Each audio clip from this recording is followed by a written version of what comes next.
Magic Tiger of the Mound.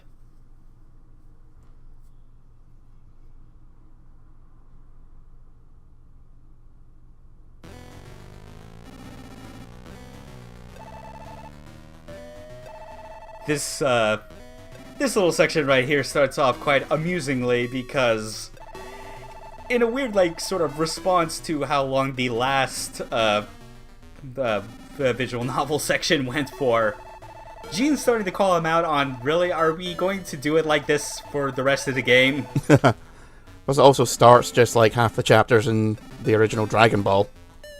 Yeah. Hey, what are we doing again? I don't know, we're on a bike finding some balls. What do you want to do? Totally. Mm-hmm. And yes, she brings up a good point. Many who bought this game are expecting a goddamn action game.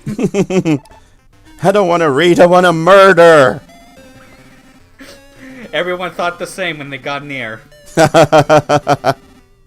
Yeah, and now, they're basically arguing about, are they going to, literally cave into, pressure from meta reviews? or if they're just gonna, stop and, give up all hope for a third proper game. Yeah. So, they decide to shorten it to the Travis Strikes Back Digest, in which Travis probably did a whole bunch of bullshit, but he decides to condense it down into a 5-minute section. A little backstory on the next Death Drive game, Coffee and Donuts, which was a collaboration between Juvenile and a Taiwanese game creator known as Notsuma, with his genre, his skill set being in strategy RPGs. Yeah, Eternal Organic Battle. Tell me I'm not the only one thinking Ogre Battle with that. It definitely kind of makes me think of that. Although, revolutionaries against corrupt politicians, that could be Final Fantasy Tactics as well. Mm-hmm. That is very much a fanboy portrait for a fanboy. He looks like a Mr. Saturn that got, a torso. Yeah.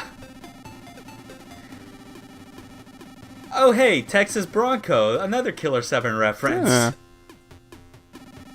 You think Travis would get along with Andre Almeida? That's a good question, because he does probably fulfill his idea of the next generation that's going to come up. Yeah. Or, more specifically, do you think in this version of Killer 7 events, would Almeida still be able to start his whole First Life company and his giant cult of personality? I don't know, because I think the fact that, as we said earlier, the Killer 7 universe doesn't have an internet access. Yeah. I think that probably helped that people weren't allowed to, rip the piss out of him on Twitter. Mm-hmm. So yeah, we made it to the owner of Texas Bronco. This guy with a bolo tie and mustache, giving huge Death Wish vibes. I don't know, I'm thinking Brad Armstrong from Lisa. Yeah, I just say that mainly because of how Dr. Peace in No More Heroes 1 was specifically referenced as being Charles Bronson, after yeah. Charles Bronson. But yeah, and this is the reason for why the dude gives Travis the death ball. He worked with Badman when he was a player, and the guy's name is Nigel McAllister. Such a wimpy name. But this is something you may not have noticed, is that he used to be a pitcher, and he played for 3 seasons until he blew out his shoulder, then retired.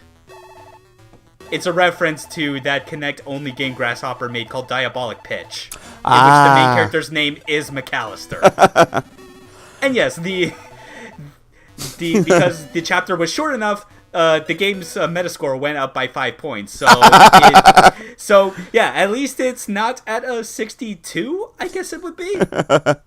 I don't know. Either way, I feel like it is still 5 to 10 points way lower than it should be, because people did not give this game the time of day. That, and he just told the cat to go fuck itself, which is always fun. Yeah. Yeah, Gene, you just gotta put up with her attitude.